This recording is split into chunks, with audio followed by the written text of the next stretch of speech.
Sebelum melanjutkan, jangan lupa subscribe dulu. Terima kasih. Bab 290, bertarung dengan ahli setengah suci.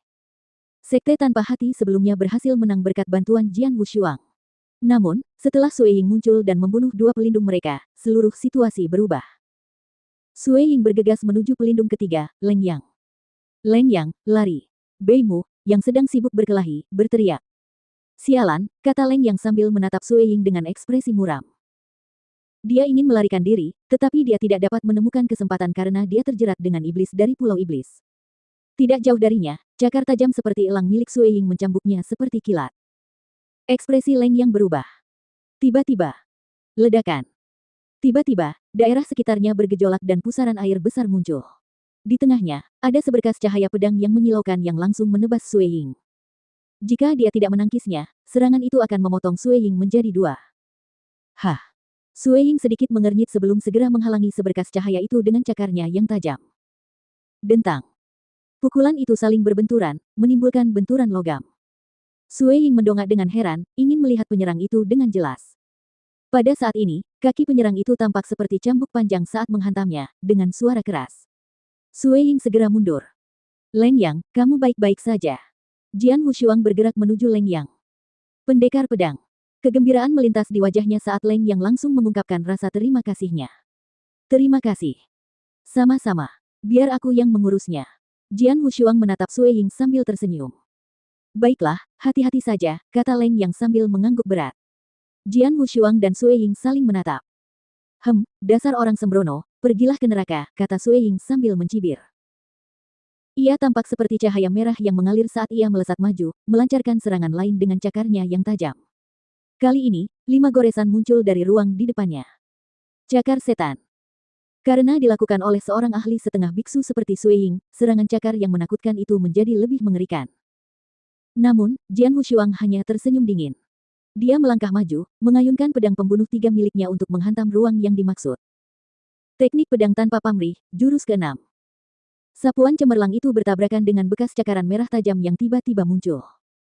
Dengan suara ledakan yang dahsyat, kekuatan mengerikan itu meledak. Sesaat kemudian, kekuatan dari seberkas cahaya pedang dan cahaya merah yang mengalir menyebar ke segala arah. Puluhan ahli terkena dampaknya. Beberapa dari mereka mengalami luka di dada atau tembakan di kaki. Yang paling malang kepalanya dipenggal. Kekuatannya begitu dahsyat dan intens sehingga puluhan mayat dalam radius 100 meter mulai berjatuhan. Apa yang terjadi? Para ahli yang saat ini sedang terlibat dalam pertarungan sengit menjadi benar-benar tercengang. Mereka semua menatap Jian Wushuang dan Sui Ying dengan ekspresi ketakutan. Pendekar pedang, itu dia. Dia menghalangi ahli setengah santo Sui Ying. Banyak ahli dari sekte tanpa hati segera mengenali Jian Wushuang. Orang ini, Sui Ying terkejut. Bahkan sebagai ahli setengah suci, dia tidak pernah menang saat bertarung dengan seorang anak muda yang baru mencapai alam void yang awal. Jian Wushuang tersenyum dingin saat ini. Kemudian esensi pedangnya yang menderu menyebar seperti air pasang dan menyerang Sui Ying. Sui Ying merasa seolah-olah dia terjebak dalam lumpur, yang memengaruhi kecepatan dan kekuatannya. Sebelumnya, dia mampu bertarung secara seimbang melawan Jian Wushuang, tetapi sekarang dia mulai kehilangan arah. Ledakan. Sui Ying terpaksa mundur. Aku sudah berusaha sekuat tenaga, tapi masih saja kalah. Sui Ying terkejut. Jian Wushuang tersenyum. Saya lebih unggul dalam konfrontasi langsung. Karena aku tidak bisa melawannya secara langsung, aku akan membunuhnya dengan kecepatanku. Pikir Sui Ying. Dengan tatapan mata dingin, Sui Ying tiba-tiba menghilang dan seberkas cahaya merah melintas di udara. Pada saat berikutnya, ia muncul di samping Jian Wushuang, meraih kepala lawannya dengan cakarnya yang dingin dan tajam. Astaga!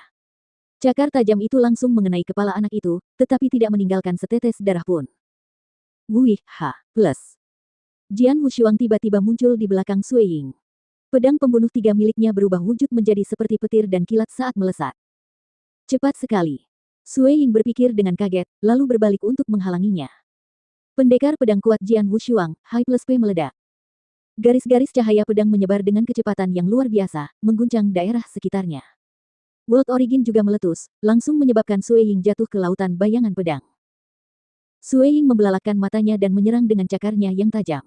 Dia nyaris menangkis serangan itu, tetapi tidak menemukan kesempatan untuk melawan.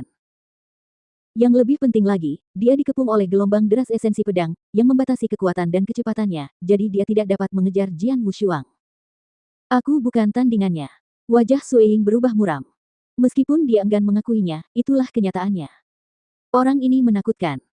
Jika aku terus bertarung dengannya, aku akan mati. Setelah beberapa saat, Sue Ying kehilangan keinginannya untuk bertarung. Penguasa Pulau Iblis, kau tidak pernah menyebutkan bahwa Sekte Tanpa Hati memiliki ahli yang begitu kuat. Sue Ying berteriak dengan geraman, sambil dengan gila menangkis serangan itu. Raungan kesedihan itu begitu keras sehingga semua ahli di medan perang dapat mendengarnya dengan jelas. Pada saat berikutnya, mereka semua merasa terkejut. Penguasa Pulau Iblis, aku berjanji akan membantumu menyapu bersih Sekte Tanpa Hati, tetapi aku harus melindungi diriku sendiri terlebih dahulu. Sekarang nyawaku terancam, aku tidak bisa menepati janjiku. Sampai jumpa. Sue Ying meraung dengan suara rendah. Kemudian dia berbalik untuk melarikan diri. Sue Ying, yang merupakan ahli setengah santa, peringkat ke-131 dalam daftar bulan darah, melarikan diri.